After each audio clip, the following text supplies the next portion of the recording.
A melhor decisão que já tomei foi simplesmente ficar em silêncio. Não tenho nada a dizer. Não estou tentando convencer ninguém de que sou uma ótima pessoa, e muito menos consertar o que não fui eu que quebrei. Não estou lutando para que alguém enxergue meu valor. O que você fizer é problema seu. No meu silêncio, encontrei paz. Já não sou mais refém da necessidade de provar meu valor ou de consertar o que nunca foi minha responsabilidade.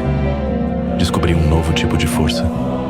Uma força silenciosa, que nasce do reconhecimento de que meu valor não depende da validação dos outros.